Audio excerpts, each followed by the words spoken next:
Today's video is sponsored by the OneFootball app. If you haven't done it already, head down to the description before this video starts, click the link and download it completely free of charge on iOS or Android. Folks, we are halfway into January and Charlton have already signed 3 players in key positions with plenty of time to spare in the transfer window. It doesn't even feel real. It's unbelievable, I know, but it is true. First up, Jonny Williams came into the club on a free transfer from Crystal Palace. At 25 years old, he's had a pretty injury-ridden career, to be honest, but he's massively been rated by Palace and by Palace fans as well, even at Premier League level, as well as all of the loan clubs that he's featured for. An attacking midfielder who also heavily featured for Wales during their incredible campaign at Euro 2016, when they lost to Portugal, the eventual champions, in the semi-final. He was a big part of that process for Wales. Also, despite being Welsh, he actually sounds like he could be from the cast of Made in Chelsea, which creates a nice bit of social diversity in the dressing room, you know. But he's a bloody good player, and we've got him until the end of the season. So, you know, if takeover happens, if promotion happens, if he can stay injury-free, these are all going to be factors into whether he gets offered a contract beyond next season. I think if we're a championship club, it's more likely that we'll be able to hold on to a player of his quality, and of course the other factors I mentioned as well, really key. Let's hope he can stay fit. Next up, we signed a goalkeeper, another Welshman by the name of Chris Maxwell, a 28-year-old goalkeeper with 76 appearances in the league for Preston, who are currently playing at championship level. He looks like a very good keeper. Supposedly he was featuring for Preston this season, but he got a suspension and then he was never able to worm his way back into the squad after whichever keeper at Preston came and replaced him, came in and apparently did really well. So we've benefited from that situation and we've got him in on loan. To be honest though, at the moment he might actually have a hard time getting in our team as well, because Dylan Phillips is currently being afforded an opportunity to impress Lee Bowyer in goal, and in the 2 games that he's played, he's got a clean sheet in the most recent game, and he played pretty well in the other game as well. So I feel like Dylan Phillips deserves a chance. I feel like he will be a good keeper in the future at this kind of level, and I think he definitely deserves a chance to be our number 1. Will he be afforded the time? We shall see. Nevertheless, it is good to have competition for places again after Jed Steer's inevitable departure and his recall from Aston Villa, who I don't even think they're going to play him, which is a bit weird.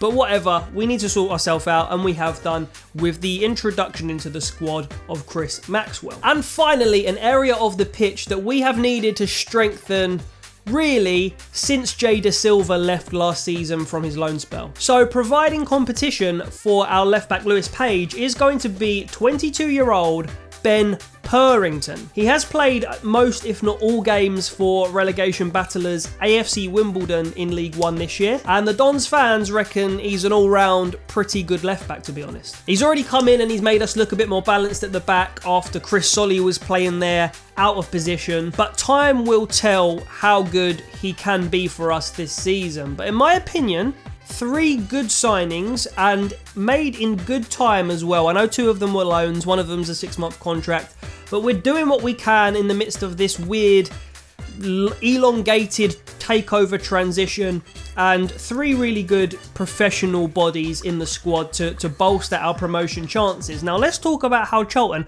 are performing on the pitch right now. So we have just come off the back of a 3-0 victory and sweet revenge against Shrewsbury, aka Salop, aka the team that prevented us from getting promotion last season. We've just gone to their place and done them 3-0. Now, one player who wasn't on the bench even, who has been on the bench for most of our games this season, was Nicky Ajose. So that is one, and I had seen murmurs of this rumour that 2 players may be leaving. That is one of the 2. He's gone now, confirmed, to Mansfield Town until the end of the season.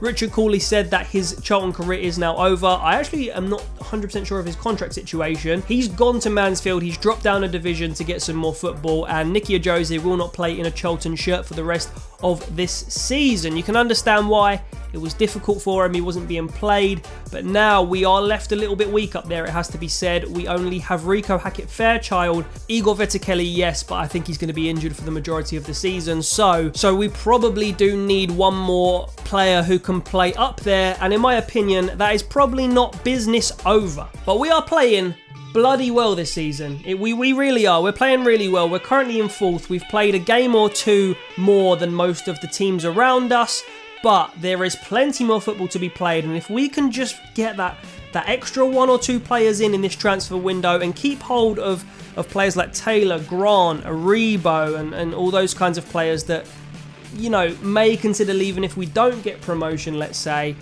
I think we will be in with a huge chance of getting automatic promotion. I think Luton may fall off, and Portsmouth, Sunderland and Charlton I think are probably going to be the 3, maybe Barnsley as well, who are going for that top 2. So let me know what you think. Do you think that we are good enough for promotion this season? Do you think that if the takeover doesn't go through, we want promotion? You know what I mean? Because if we go up and our takeover situation is still not clear and we don't have the investment, do we want to be up in the Championship?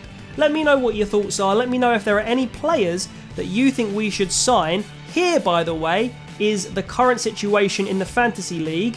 Guys, make sure you don't let me win, because you will all be absolute failures if I win this league, and I seem to be creeping up in the places every single week. I hope you did enjoy this video. Let me know if you want more of this kind of stuff by leaving a like on the video for me and hitting the subscribe button as well. Don't forget to turn on notifications for me. But that is it, guys, for this video. I'll catch you later. Hopefully, and I know we've just been allocated an extra 900 tickets, I believe, by the way. You'll see me at the Peterborough away game, and I hopefully will be able to provide a vlog for you. So look forward to that. I'll see you soon, and sweet.